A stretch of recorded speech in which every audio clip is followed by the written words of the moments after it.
Quiet. Hear that? Shh. The sound of silence. The sound of being alone. Just you and your thoughts. No sounds of joy. No sounds of happiness. Comforting, settling noises are gone. Now it's nothing but deafening silence.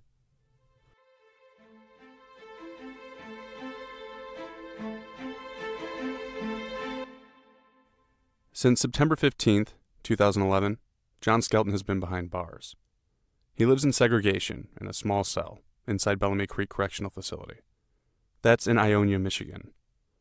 If you remember, he was incarcerated not for murder, but for unlawful imprisonment.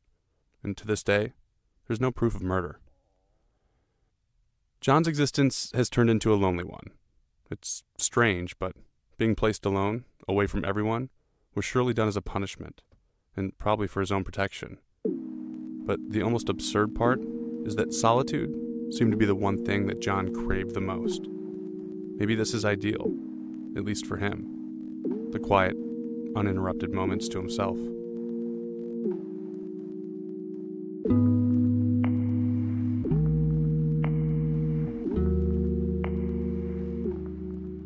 John Russell Skelton was born November 22nd, 1971.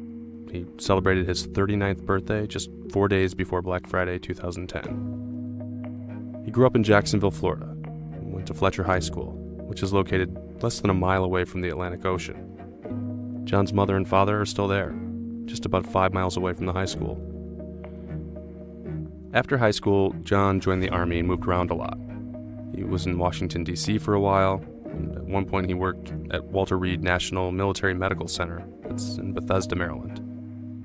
There was Anchorage, Alaska, a short stay in Framingham, Massachusetts, California, and, of course, Morenci, Michigan. He would later become a truck driver. John would marry Tanya in 2002. Both had already been married and divorced once before. Tanya's first husband filed for divorce after she was charged with criminal sexual conduct. According to Tanya and to many others, John was aware of this fact before he ever asked Tanya to marry him. The oldest of the boys, Andrew, was born November 20th, 2001. 2 years later, Alexander joined him, and again, 2 years later, there was Tanner. John's family was now complete, but was he? For a number of years, he had steady work, and Tanya stayed at home taking care of the children. But towards the end, he lost his job and was home a lot. The struggle began, and the awful happened. Like I said, John is tucked away from society. The public last saw him June of 2011. He was defending himself in court during his divorce hearing with Tanya. Hear those chains? That's John. He's walking to his defense table during that hearing, acting as his own lawyer. How do you know that your husband knows where the kids are at? Do you believe the children are safe? No, because they're not living with their parent.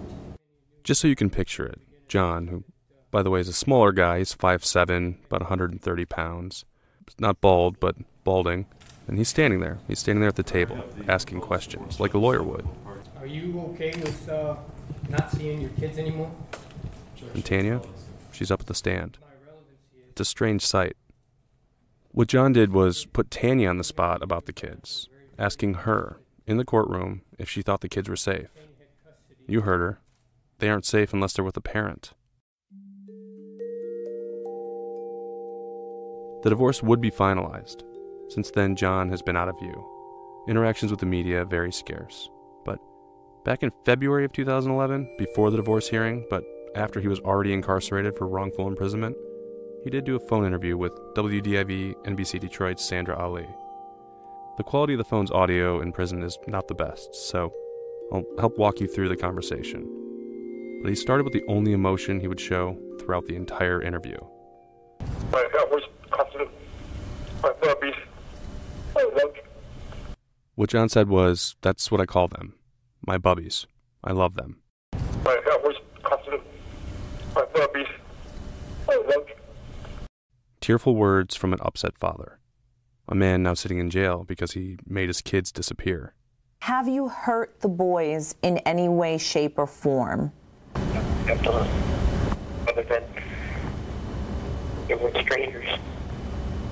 Well, I'd rather not say strangers. You know, I mean, Okay. they're with a family right now that, you know, it's not me. I think that's the only disservice that I've done to the boys. I haven't hurt them. No.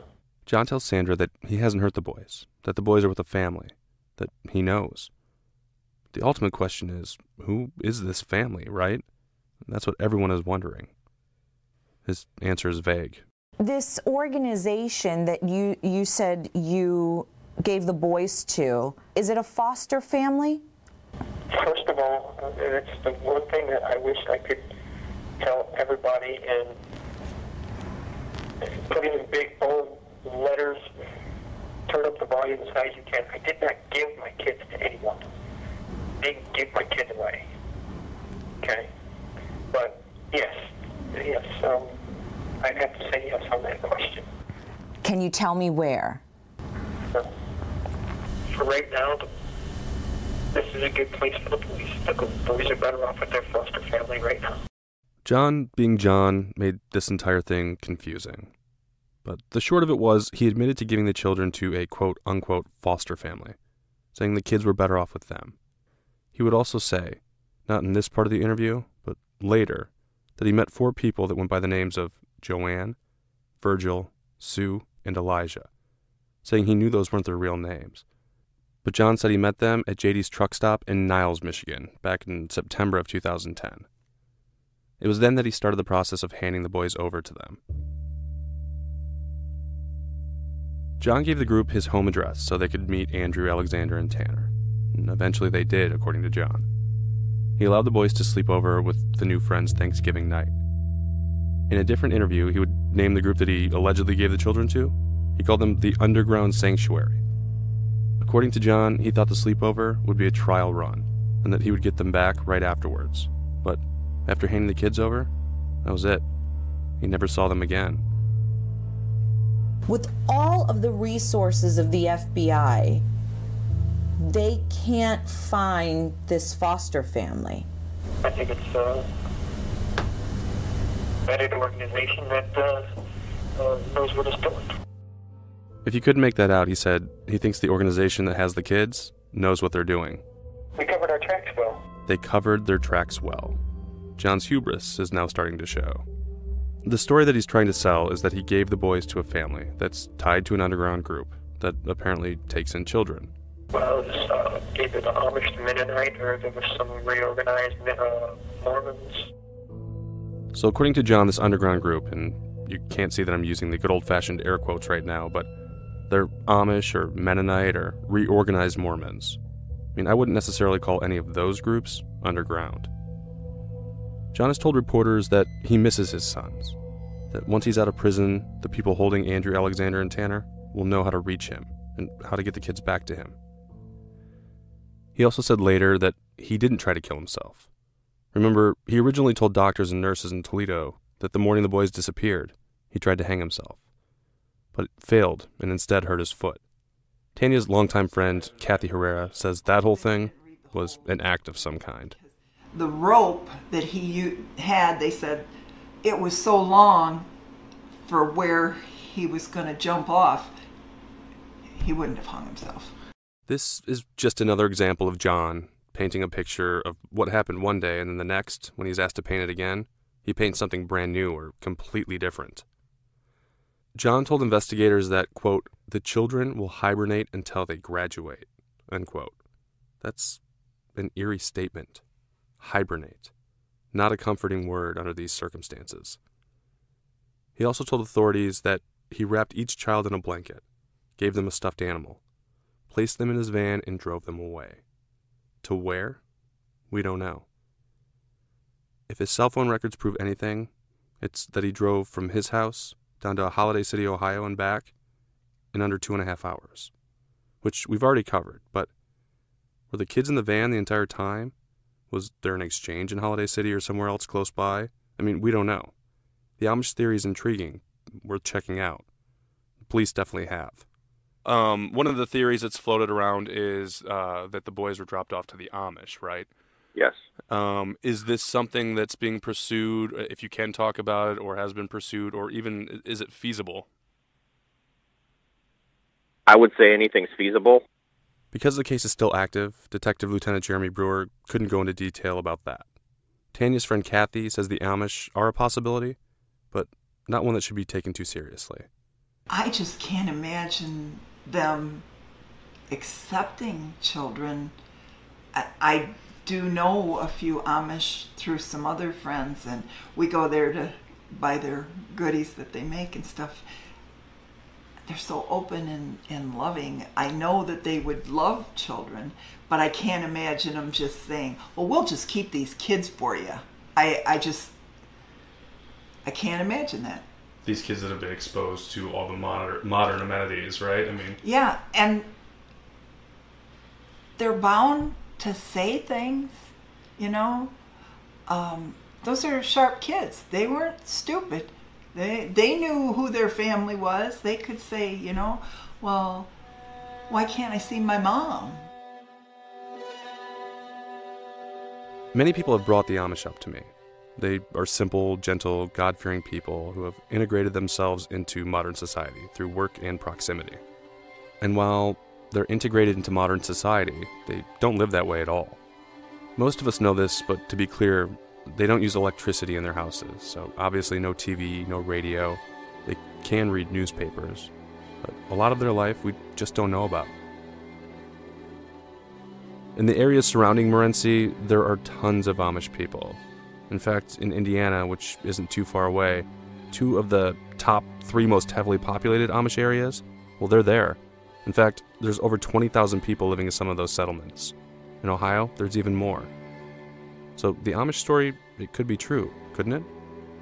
Obviously, Tanya's friend Kathy isn't sold on it, but she doesn't know for sure, right?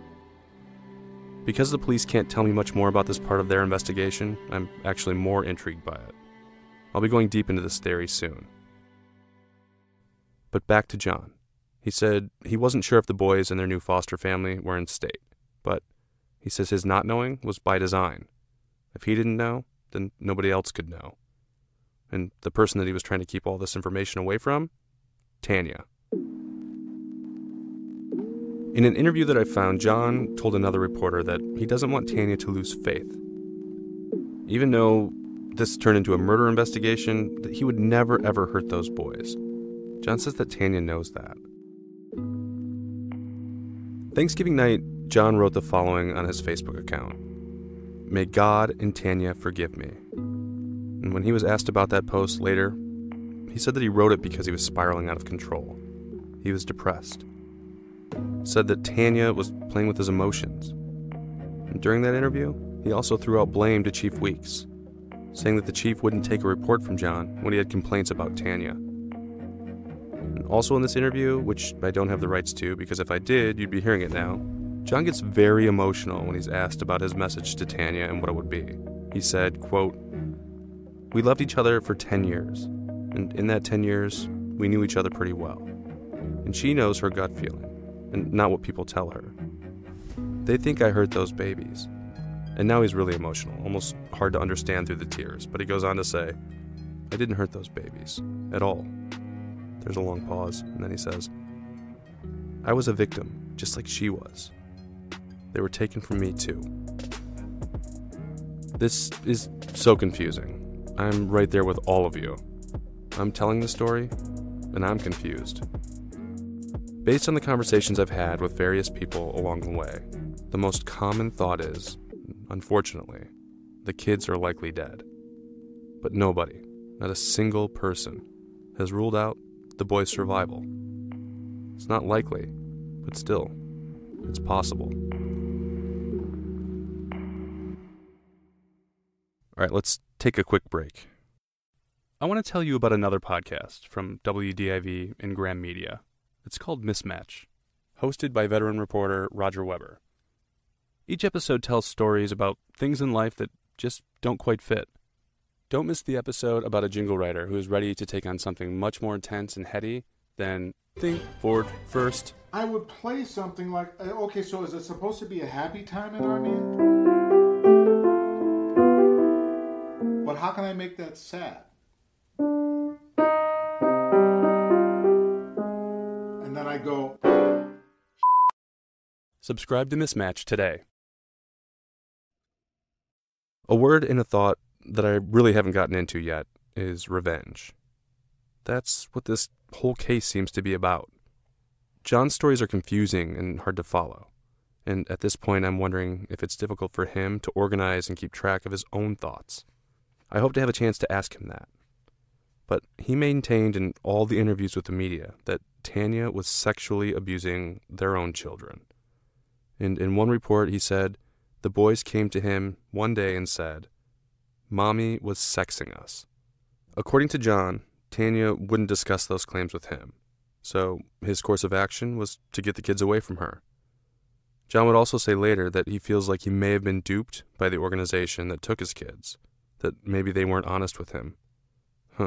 Imagine that. He seemed to think that the group he met at a truck stop just a couple of months earlier were trustworthy people, so worthy of trust that he would hand over his 3 most prized possessions, his 3 young sons.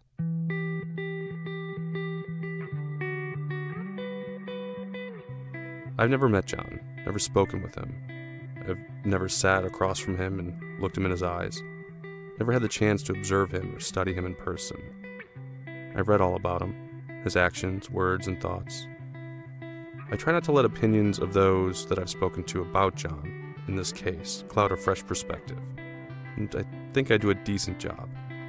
But where I sit right now, I'm finding it really, really hard to believe that a moral compass drove him to remove Andrew Alexander and Tanner from the lives of so many people that love them. It's tough not to draw the conclusion that John did this out of revenge, and revenge alone. There are a couple of theories that I've been batting around inside my head. See, it all goes back to episode 1, when we talked about John and Tanya and how their marriage unraveled, when John decided to take the kids to Florida. He ordered the oldest 2 boys in the van, and they're both crying because they see their little brother crying. They hear me yelling. Now, John posed that whole thing as a vacation. But if you remember, Tanya said John had reached out to a lawyer before leaving Michigan with the boys. He was not leaving right then because I found out later he had an appointment with an attorney. Now, if you're just going on a family vacation, why are you having an appointment with an attorney? So he'd already made up his mind. I mean, he was going to take the kids and divorce Tanya, right? So that threw up red flags to Chief Weeks, to myself. Something happened along the line. Whether John's story about sexual abuse was true or maybe, just maybe, and follow me here, John went to his high school reunion during the summer of 2010. I want to say it was his 20 year or something like that anyway. Just a short time before September 13th, when the whole Florida thing happened. Could he have reconnected with a woman there? He let the boys call me to wish me happy birthday.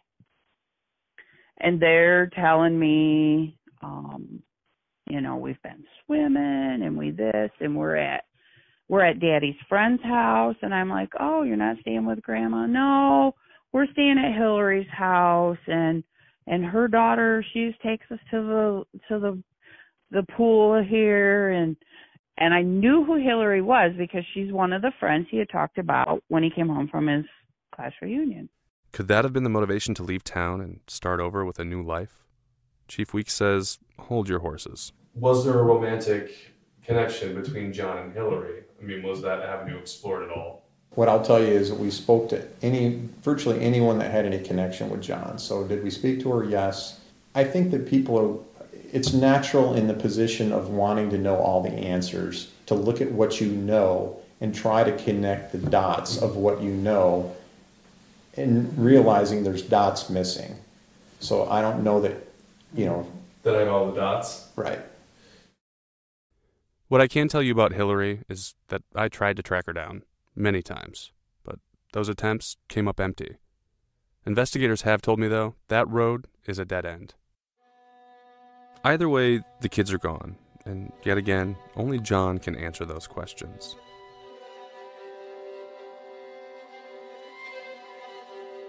John's supporters are few and far between, almost exclusively family. There's not a lot of caring left from those in Morenci. The community of Morenci will never lose their memory of these 3 children. They will lose their memory of you. Poignant message from Judge Margaret Noe, but she's wrong. Although we remember the boys, we also remember John Russell Skelton.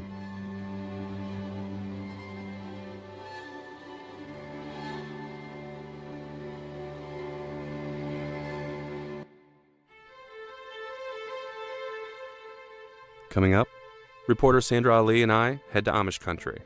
If someone brought children here, would the Amish community, would they take them in? Yeah, what are you doing with this? We're recording. Why? Because we work at Channel 4. No, we don't do that. We don't do anything. Sorry. Okay. Okay. No recording. That's coming up on the next Shattered. If you have any information about this case, you can reach investigator Jeremy Brewer at 517-636-0689, and that's right into my desk phone. If you'd like to see and hear more about the Skelton Boys and what's going on in Morenci and how we're covering the ongoing search, go to shatteredpodcast.com. We're on Twitter, Instagram, and Facebook at Shattered Podcast. Last thing, please share this podcast with someone who might want to hear it. Investigators believe that the more people that know about this case, the better. Maybe it will help. And also rate us and review us on Apple Podcasts. That's one of the best ways to make sure other people are aware of the show. Thanks, and see you next time.